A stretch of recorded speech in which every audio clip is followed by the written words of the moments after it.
जरूरी नहीं कि मैं पहले से बता दूं कि मुझे वहां इंस्पेक्शन के लिए जाना है तो फिर तो सब कुछ ठीक ठाक हो ही जाएगा। मैं ड्रोन भेज दूं, पता वही लेकर के आ जाता है और उनको पता तक नहीं चलता है कि मैंने जानकारी ले ली है। द लाइव टीवी, सच सबसे आगे। दोस्तों, मैं बात हफीज हूं। नरेंद्र मोदी जी ने एक बार फिर से एक ऐसी बात कह दी है जिससे बहुत सारे सवाल खड़े हो गए हैं। भारतीय जनता पार्टी की फजीहत तो होनी ही थी, लेकिन लोग यही पूछ रहे हैं कि क्या मोदी जी को सही मायनों के अंदर बॉलीवुड का कोई कलाकार होना चाहिए था या वाकई में देश के प्रधानमंत्री होना चाहिए था। बात ही कुछ ऐसी है। इससे पहले कई ऐसी बातें मोदी जी ने सुनाई हैं, कभी अपने बचपन की सुनाई तो कभी 55 की सुनाई, लेकिन हर बात के ऊपर कोई प्रमाण नहीं है और एक इस तरह की बातें हैं जिस पर सवाल खड़े होना, कटघरे में खड़ा होना लाजमी है। इस बार उन्होंने सरकारी कार्यक्रमों, अपने कामकाज की समीक्षा करने का जो तरीका बताया है, जिस पर तालियां बजाई जा रही हैं, उस पर लोगों ने कहा कि ये वाकई में सही हो भी सकता है क्या। न्यूज़ 24 ने लिखा है, जब मोदी जी का वीडियो लगा के मैं वीडियो दिखाऊंगा। न्यूज़ 24 की खबर है, उन्हीं का दावा है। जब मुझे कहीं सरकारी कामों की क्वालिटी को देखना होता है तो मैं अचानक ड्रोन भेज देता हूं और किसी को पता भी नहीं चलता कि मैंने सारी जानकारी ले ली। कहना है ये प्रधानमंत्री नरेंद्र मोदी जी का। मतलब जहां भी इनको जानकारी चाहिए होती है क्वालिटी की, सरकारी कामों की, ये बिना बताए ड्रोन भेज देते हैं। मतलब दिल्ली से बैठकर आगे कश्मीर के अंदर या कन्याकुमारी के ऊपर मोदी जी ड्रोन भेजते हैं क्या? ये सवाल लोग पूछ रहे हैं। खैर, ये वीडियो देखिए, आपको समझ में आएगा। तो मुझे जरूरी नहीं कि मैं पहले से बता दूं कि मुझे वहां इंस्पेक्शन के लिए जाना है तो फिर तो सब कुछ ठीक ठाक हो ही जाएगा। मैं ड्रोन भेज दूं, पता वही लेकर के आ जाता है और उनको पता तक नहीं चलता है कि मैंने जानकारी ले ली है। आपने सुना क्या कहा मोदी जी ने?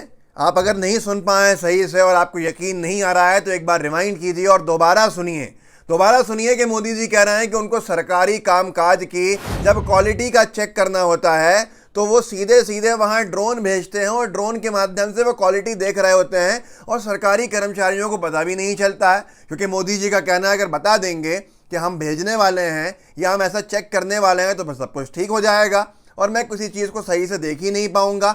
ये इतनी बड़ी, मतलब ये कह लीजिए सूरमा की फेंक जो होती है उससे बहुत आगे का वर्जन है। लेकिन कोई सवाल नहीं करेगा बल्कि तालियां पीटेगा। तालियां इसलिए पीटेगा क्योंकि तालियां पीटने से ही दरबार में नंबर बढ़ने वाले हैं। दरबारी इसीलिए होते हैं, यही काम होता है।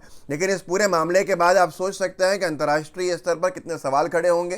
सवाल ये भी खड़े होंगे कि क्या टेक्नोलॉजी आ गई है कि ड्रोन जाने लगे हैं अब हज़ारों किलोमीटर दूर ये जांच करवाने के लिए कि मोदी जी देख सकें कि वो क्या वहाँ काम चल रहा है। एक हैं यूज़र तौफीक, उन्होंने सवाल किया है, आपको प्रधानमंत्री बनने से अच्छा था कि राय दी है कि बॉलीवुड में कलाकार बनते। और यही बहुत से लोग कह रहे हैं कि मोदी जी किस कैरेक्टर के अंदर हैं, क्योंकि जो ड्रोन के माध्यम से काम इस तरह से बिना बताए किया जाता है वो जासूसी कहलाता है। और जासूसी ड्रोन्स के माध्यम से पाकिस्तान के लोग जो हैं वो पंजाब में घुसपैठ करके बहुत कर रहे थे, बहुत से ड्रोन्स गिराए गए हैं। इंडियन एक्सप्रेस की खबर है 18 मई 2022 की, आज से ठीक 8-9 दिन पहले की, जिसमें लिखा है कि और कई ड्रोन्स पाकिस्तान से आ रहे हैं पंजाब में इस साल। मतलब जिस तरह से ड्रोन से जासूसी कराई जाती है, पेगासस का आरोप तो मोदी सरकार पर लगी चुका है जासूसी का, कि दूसरों के जो मोबाइल्स को हैक करके उनकी निजी जानकारियों को हासिल कराने का काम बीजेपी की सरकार करती है, यह आरोप लगा है। और इस आरोप के ऊपर बीजेपी ने कोई बहुत साफ़ सफाई दी भी नहीं है। और अब मोदी जी का ये कहना कि वो ड्रोन्स के माध्यम से, ड्रोन्स के ज़रिए से कहीं के भी प्रोजेक्ट को चेक कर लेते हैं कभी भी, ये प्रधानमंत्री की भाषा सही है? प्रधानमंत्री के पद के हिसाब से बात सही है, गरिमा के अनुरूप है या नहीं है, ये तय आप करेंगे, क्योंकि आप ही को तय करना है। लेकिन ये पहली बार तो नहीं है कि मोदी जी ने इतनी बड़ी फेक एक दे दी जनता के सामने और सब लोग, बड़े बड़े अधिकारी, बड़े बड़े अफसर, फौजी भी बैठे हैं, वो वहाँ तालियां बजा रहे हैं, तालियां पीटी जा रही हैं। न्यूज़ 18 ने एक और इनका पुराना जो लिखा था, मोदी जी ने ये कोई पहली बार ऐसी बात नहीं कही है। मोदी जी ने ये तक कहा था इससे पहले कि वो बचपन के अंदर मगरमच्छ के बच्चे को पकड़ के ले आए थे उनकी माँ के सामने। आज तक आपने किसी बच्चे को भी मगरमच्छ को पकड़ते हुए देखा है क्या, कि मगरमच्छ को पकड़ ले? ये लिखा था मैन वर्सेस वाइल्ड न्यूज़ 18 ने। जब मगरमच्छ लेकर घर पहुंच गए थे पीएम मोदी तो ये बोली उनकी माँ। बेयर ग्रिल्स ने प्रधानमंत्री मोदी से ये सवाल भी किया कि उन्होंने बचपन में एक मगरमच्छ पकड़ा था।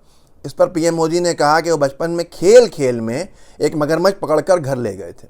आप खुद सोचिए, कल्पना से परे है, सारी सीमाएं लांघ देता है इस तरह की बातें कहना। लेकिन क्या मज़ा आता है, ये अपने आप में एक बड़ा सवाल है। क्या इससे वाहवाही होती है? क्या इससे बहुत बड़ा आप एडवेंचरस बन जाते हैं, या जो भी होता है? ये बहुत से सवाल हैं जिनके जवाब आज तक नहीं मिल पाए हैं। अभी अमित शाह जी ने बता दिया था, एक बहुत आगे निकल के बहुत आगे की दे दी थी कि मीटिंग चल रही थी प्रधानमंत्री की, प्रधानमंत्री महोदय मीटिंग ले रहे थे और एक मोर जो था, हमने आज तक नहीं देखा मोर को खिड़कियों में बैठते हुए। मोर आया और वो कांच के ऊपर अपनी चोंच को मारने लगा, तो मोदी जी ने मीटिंग बंद कर दी और कहा कि पहले इसको दाना डालो, ये भूखा है। तो आप सोचिए कि मोदी जी के अंदर कितना जज्बा है, कितने इमोशनल हैं, तो वो पूरे देश का कैसा ख्याल रखते हैं। देश का ऐसा ख्याल कि हंगर इंडेक्स के अंदर बढ़ता जा रहा है, हमारे इधर भुखमरी बढ़ती जा रही है। लेकिन जनसत्ता ने छापा था, नरेंद्र मोदी ने मीटिंग छोड़ मोर को डलवाया था दाना। अमित शाह ने सुनाया किस्सा। फिल्म मेकर बोले मगरमच्छ के बाद नई कहानी। फिल्म मेकर विनोद कापड़ी थे, जहाँ तक मेरा याददाश्त कहती है। पीएम मोदी ने 2020 में एक वीडियो शेयर किया था जिसमें वो अपने आवास पर मोर को खिलाते हुए नजर आ रहे थे। ये वीडियो काफ़ी वायरल भी हुआ था। उसके बाद अमित शाह जी ने इमोशनल कनेक्ट बनाने के लिए ये कह दिया कि मोदी जी का मोर जो है वो उनसे दाना मांगने आता है। मतलब वो भूखा था तो उनको समझ लिया था उन्होंने कि वो भूखा है। मगरमच्छ के किस्से, कभी कुछ और इस तरह के किस्से, बचपन के ऐसे किस्से जिनका कोई प्रमाण नहीं है, जिनका कोई साक्षी नहीं है, ऐसे किस्से जिनके साक्षी कुछ भाजपा वाले ही हैं। और अब ये सबसे बड़ा किस्सा कि ड्रोन के ज़रिए मोदी जी कहीं का भी काम क्वालिटी चेक कर लेते हैं। अगर ऐसी क्वालिटी चेक हो रही थी तो पुल कैसे गिर जाते हैं? अगर ऐसी ही क्वालिटी चेक होती है तो 15-16 साल चलने वाली डामर की सड़क जो है वो अभी भी कैसे उखड़ जाती है? ये सारे सवाल हैं जिनके बारे में कोई जवाब देने के लिए अपने आप को जिम्मेदार नहीं समझता है।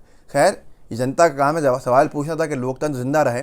लेकिन सवाल इस बात का ज़रूर पूछा जाएगा कि ये टेक्नोलॉजी कौन सी है जो टेक्नोलॉजी बहुत आगे तक ले जाके हज़ारों किलोमीटर का सफ़र तय करवा के अपने आप को ये इस तरह से मजबूत बना देती है, या आपको ऐसी टेक्नोलॉजी दे देती है कि आप ड्रोन को बहुत लंबा सफ़र करा के क्वालिटी चेक कर लेंगे। इस बयान की ऊपर तालियां बजनी चाहिए या सवाल उठने चाहिए, ये आप अच्छे से जानते हैं। पर गोदी मीडिया शायद हो सकता है आज रात तक एक शो कर दे पूरा कि मोदी जी और उनके ड्रोन्स, तो ये हो सकता है, लाजमी है।